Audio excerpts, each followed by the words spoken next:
Salut la gang, Faberglass de MMA Talk et j'ai la fâcheuse manie de tout classer ce qui me tombe sous la main. Donc je vous ai concocté un petit top 10 aujourd'hui, le top 10 des meilleurs prospects dans l'UFC pour l'année 2019. Donc je fais cette liste aujourd'hui, je recherche bien sûr des prospects, la définition de prospect en MMA généralement. Ce sont des combattants qui ont 6 ans d'expérience pro ou moins. Donc des gens qui ont commencé à se battre en 2013 ou après, le 2013-2014 à 2017, 2018 pour certains, mais très peu. Donc c'est ce qu'on recherche ici sur cette liste. Donc pas de combattants qui sont plus vieux que ça, qui ont commencé à se battre en 2012 ou après. Je recherche aussi des combattants qui ont une bonne chance de s'établir comme des contenders dans leur division, comme vraiment des top 15 fighters, voire même des top 10 fighters, voire même des title challengers dans certains cas sur cette liste ici. Et pour vous expliquer un peu plus en détail, je vais utiliser l'exemple de Marc-André Barriault. Marc-André Barriault est un prospect qui a commencé à se battre en 2014, donc, et dans les âges prospects, n'est pas inclus sur la liste, cependant, parce qu'il va faire ses débuts dans l'UFC et dans la division des 185 livres où il est, généralement, ça prend plus d'un an, même au meilleur des prospects, pour s'établir comme des combattants top 15 dans cette division-là. On a vu récemment Bevan Lewis, justement, essayer de devenir un top 15 fighter à son premier combat, puis ça a super bien été contre Ryan jusqu'au moment où il a gazé puis il s'est fait passer un KO. Donc, c'est une grosse division. C'est une division qui est difficile à monter puis à se qualifier comme un contender rapidement. Donc, même si Marc-André est un des meilleurs prospects dans l'UFC en tant que tel, je pense pas qu'il y a vraiment beaucoup de chances qu'il devienne un des 10 meilleurs fighters au monde à son poids dès l'année 2019. Donc, il est pas sur la liste de cette année. Watch out pour la liste de 2020, par exemple, tout dépendamment comment son année va. D'après moi, il va être un des très bons candidats pour cette liste-là.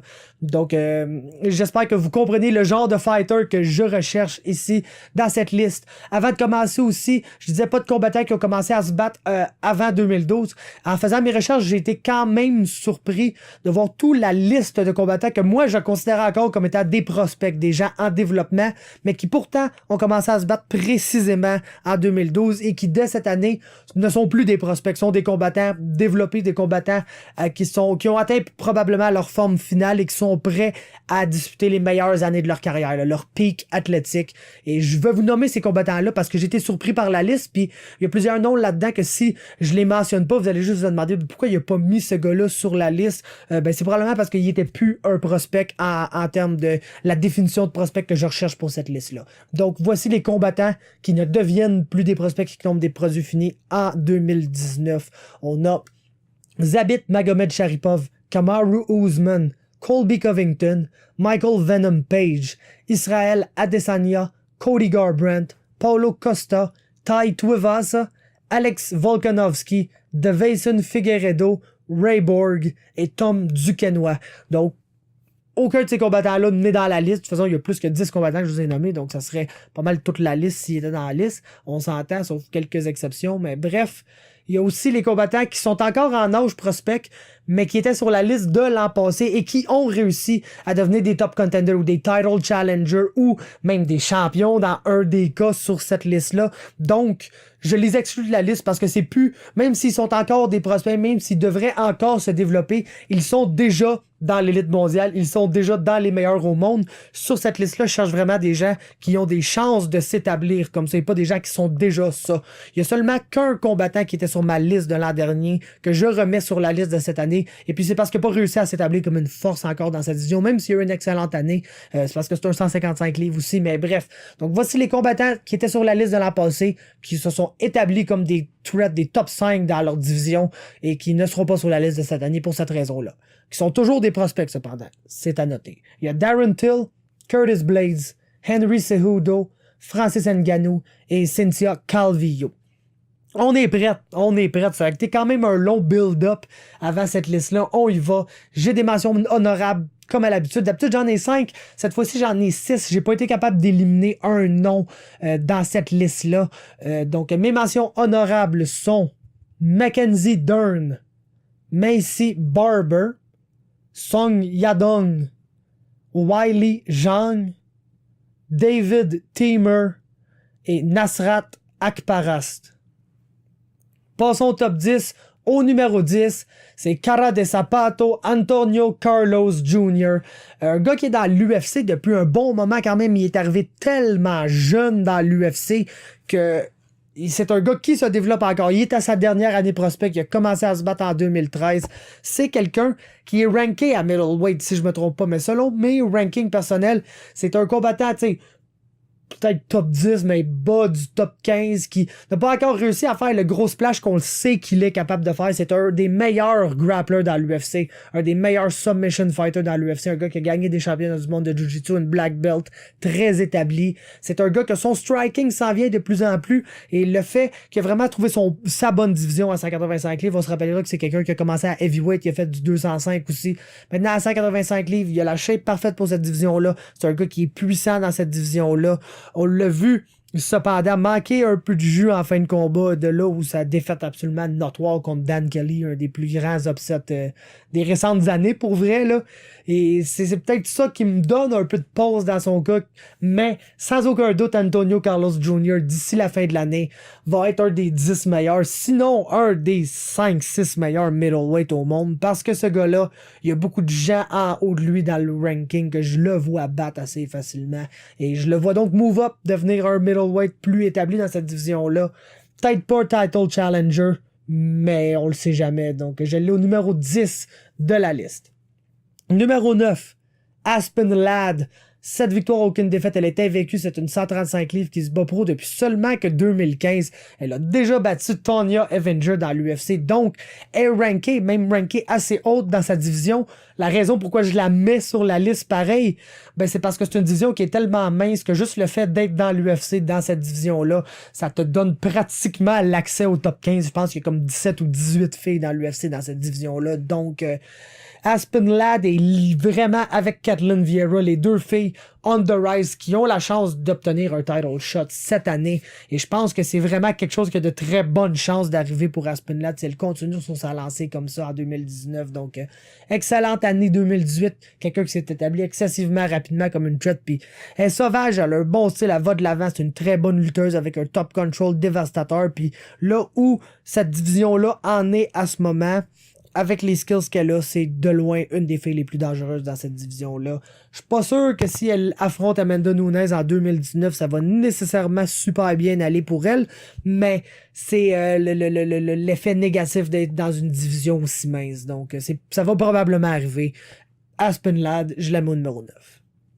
Numéro 8 de la liste, c'est Johnny Walker, le prospect brésilien qui a gagné au Contender Series Brazil 2013, il a commencé à se battre. Il a déjà une fiche de 15 victoires et 3 défaites. Et puis, il est arrivé avec un knockout absolument incroyable dans ses débuts dans l'UFC. Puis, on a vu, de par la réaction des partisans, de par sa prestance dans la cage, de par la réaction des officiels de l'UFC, des commentateurs de tout, que ce gars-là est quelqu'un qu'on va essayer de pousser très rapidement dans l'UFC. C'est un bon prospect. C'est quelqu'un qui semble avoir des excellents skills en combat debout avec un énorme reach. Et puis, il y a des coups de coude, des coups de genoux, 4 days, ce gars-là. Ça va être quelqu'un qui va donner des match-ups très intéressants dans la division. Puis s'il réussit justement à move up dans cette division-là assez rapidement, on sait que 205 est une autre division très mince. On sait jamais quand il va se retrouver contre John Jones puis quel genre de match-up ça va lui donner, parce que Walker en est un genre de gars assez long et problématique. Pas que je crois que c'est vraiment la personne pour donner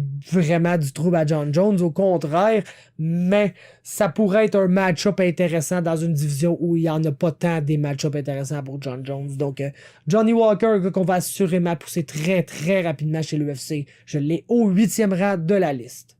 Au 7e rang, un gars qu'on a tendance à oublier parce que ça fait déjà longtemps qu'il est là, mais il est tellement jeune dans sa carrière, c'est Mickey Gall. 5 victoires et 1 défaite. Et puis, c'était dur de vraiment le mettre dans des listes de top prospects parce que le gars a affronté Mike Jackson, CM Punk, qui sont tout sauf de l'opposition UFC level, c'est barely du pro level opposition, là, pour être bien franc avec vous. Mais depuis, il a battu Sage Northcutt, il est allé chercher des belles victoires contre George Sullivan, notamment des combattants ne sont pas la crème de la crème chez les 170 livres, mais sont des combattants potables qui avaient des beaux wins dans l'UFC. Puis Mickey Gall nous a montré qu'il traitait ces combattants-là un peu de la même façon qu'il traitait un CM Punk au sol. Donc, combattant au sol excessivement relever une brown belt de Marcelo Garcia, quelqu'un qui est probablement un des combattants les plus athlétiques et les plus naturels. Il me fait penser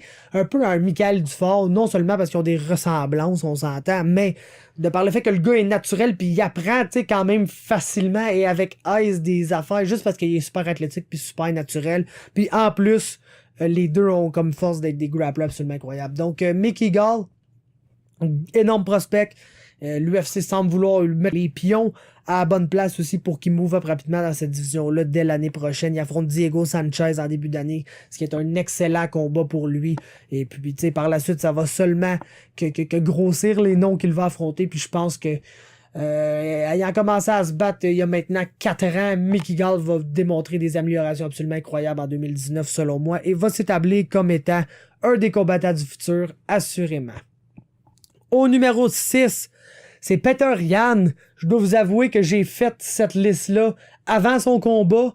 Je l'aurais peut-être mis quelques positions plus haut, mais écoute, ça fait du sens quand même de la manière que j'ai setupé ça, je pense. Peter Yan a été absolument incroyable contre Douglas Silva de Andrade. Il est maintenant 10-1. C'est un gars qui boxe. Puis il peut boxer avec les meilleurs à ce poids-là. Il peut lutter avec les meilleurs à ce poids-là. C'est pas un gars qui vient de la même région que les Khabib puis les Zabit puis les gars comme ça.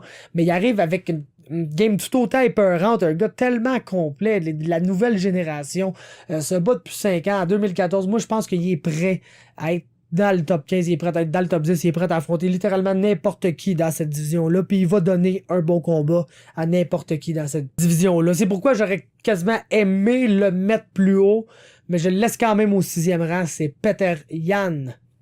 Au 5e rang, Dominic Reyes, 10 victoires, aucune défaite, et puis sa dernière victoire contre OSP l'a absolument propulsé dans la stratosphère chez les 205 livres. C'est littéralement le top level prospect de la division, tu sais, le prospect qui fait ouvrir les yeux puis que le monde commence à suivre et tout. Il va affronter Volkan Ozdemir en début d'année. Donc, c'est là que ça se passe. On voit l'UFC et All-In dans la game de notre ami Dominic Reyes. Ils ont confiance en lui. C'est un destroyer, là, c'est un gars, super explosif. Ça a été bon de le voir gagner une décision contre OSP. Cependant, c'est bon de voir que le gars peut se battre plus longtemps qu'un round. Il a pas mal démoli tout le monde au premier round qu'il a affronté avant ça. Donc, on voit des belles choses. Ça a été bon de voir plus de cage time de sa part. Sa game est bonne même après quelques rounds. Donc, je pense que sky is the limit. C'est sûr que dans une division où tu vas avoir à affronter John Jones aussitôt dans ta carrière, c'est pas la meilleure des choses. C'est un peu comme Johnny Walker. Si t'envoies Dominic Reyes contre John Jones demain, je pense pas que ça va super bien aller pour lui. Mais n'empêche que c'est le top prospect dans la division des 205 livres. Puis dans une division où on a tellement besoin de prospects, je pense que Dominic Reyes est littéralement la personne qu'on veut dans l'UFC. Donc je le mets au 5e rang sur cette liste. 4e rang maintenant, c'est malheureux, mais j'ai Greg Hardy. Et je sais même, j'ai même pas envie de parler de lui pour vrai. Il a commencé à se battre en 2018. Ça va être un excellent combattant, là, vraiment. Tu sais, le gars, c'est un excellent joueur de football, un des meilleurs à sa position. Avant que des histoires de violence conjugale le fassent un peu kick-out de la NFL. Et puis ça a l'air que nous, en MMA, des gars qui battent leur blonde, on s'en crisse. Donc, on a décidé de le signer dans l'UFC. Personnellement, je voulais jamais le voir là. Je vais espérer de tout cœur qu'il perde chacun de ses combats. Mais ça reste un athlète né, probablement un des meilleurs athlètes dans l'UFC. Parce qu'on s'entend que à l'université, les jeunes qui sont les plus athlétiques, là, même au college, ça commence à faire ça, fin du high school. Les jeunes les plus athlétiques sont dirigés vers les sports qui sont vraiment les plus payants, genre football, basketball, ça donne que t'es grand aussi. Et puis, c'est bien rare qu'on a un top level athlète qui décide de faire du MMA. Hardy n'a pas décidé de faire du MMA, c'est juste un peu... il a dit, bon, ben je me suis fait sacrer dehors de la place qui allait me payer mon salaire pour le restant de ma vie, puis j'ai encore besoin de faire de l'argent. Donc, que faire? Je vais aller varger du monde dans une cage. C'est probablement la seule place qui vont accepter mon passé. Puis ça a l'air que le monde a l'air quand même prêt à accepter leur passé. Ils sont juste pas vraiment au courant. Mais bref, faites vos recherches sur Greg Hardy. Après ça, vous me direz si vous l'aimez encore. Tout ça pour dire, c'est un excellent prospect. Je l'ai au 4e rang de la liste. J'ai absolument pas le choix. 3e rang, Sugar Sean O'Malley. 10 victoires, aucune défaite. Il a commencé à se battre en 2015. C'est les 135 livres. Ça a l'air d'être un genre de poster boy pour l'UFC. Ils veulent le pousser très fort. Sa gimmick de stoner aussi, c'est absolument excellent. Ça y apporte beaucoup de commandites. C'est probablement quelqu'un qui fait déjà beaucoup d'argent en dehors du MMA. C'est une personnalité comme on en voit rarement. Semble être capable d'appuyer ce qu'il dit dans la cage. Moi, j'ai encore certaines réserves dans son cas. Je ne sais pas si ça a le potentiel d'être un world champion ou de quoi de même, mais il n'y a aucun doute sur le fait que l'UFC va pousser ce kid-là massivement, même s'il vient d'arriver une petite bévue avec USADA qui va le mettre un peu à l'écart. Mais bref, il va se battre en 2019. L'UFC va probablement continuer de le push through the moon pareil. Donc, on n'a pas le choix de le mettre super haut sur la liste. Au 3e rang, j'ai Sean O'Malley. 2e rang, maintenant, et c'est la personne qui était sur ma liste l'an passé. Je l'avais assez haut sur la liste, je l'ai encore plus haut cette année. C'est Gregor Gillespie, 12 victoires, aucune défaite, se bat depuis 2014. C'est la seule problème qu'il y a, Gregor Gillespie, c'est qu'il se bat à 155 livres, puis c'est littéralement impossible de monter chez les 155 livres d'une ascension fulgurante, là, puis d'être dans le top 15 dès ses premiers combats. À part Alexander Hernandez, j'ai littéralement jamais vu ça arriver à personne. Et puis, tu sais, Gregor Gillespie, la seule affaire qui manque pour être un top 15 fighter, c'est d'affronter un top 15 fighter. J'ai pas mal aucun doute qu'il va le battre. Quand il va monter un peu plus haut, cependant, là, j'ai mes réserves parce que oui, il est excellent. Il pousse un pace, c'est un des meilleurs lutteurs de la division. Il est tough, comme tu peux même pas t'imaginer. On a déjà vu le gars manger un flying knee en pleine gueule, puis sa seule réaction, ça a été d'attraper le genou pour take down le gars, puis continuer à lutter, puis à grapple comme si rien n'était arrivé. Mais il est petit. C'est un petit 155 livres. Puis oui, si 165 livres arrivent, puis là, il va y avoir un peu de shuffling dans toutes les divisions. Il y a bien du monde qui vont move up. Oui, il va peut-être devenir un vrai 155 livres. Mais au stade où on en est en ce moment, précisément, là, il n'est pas vraiment de shape 155 livres. Puis quand il va arriver contre un Edson Barboza, c'est sûr que c'est peut-être pas le meilleur match-up pour Barboza, étant donné que Gregor Gillespie est un excellent lutteur. Mais tu sais, s'il arrive contre un Poirier, un Justin Gaethje, un Tony Ferguson, voire même un Anthony Pettis, qui même s'il s'est battu à 155 livres, à 145 livres avant, n'est pas le plus petit 145. D'ailleurs, il a pas réussi à faire ce poids-là, là, mais bref. Gregor Gillespie va avoir de la difficulté contre les gars qui sont autant skilled que lui et juste vraiment plus gros que lui. Ça va être très difficile, mais c'est quoi? C'est 4, 5, 6 gars max dans la division, puis je vois pas qui, en dehors de ça, va vraiment l'arrêter. Donc, Gregor Gillespie, un des top-notch prospects qu'on a dans l'UFC, et ça me mène à mon numéro 1 pour l'année 2019, meilleur prospect dans l'UFC pour l'année 2019. Une année où il y a eu quand même beaucoup de filles, surtout dans mes mentions honorables.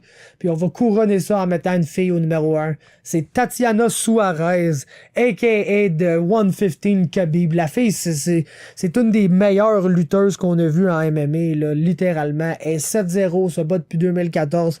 A bulldoze absolument tout le monde contre qui elle s'est battue.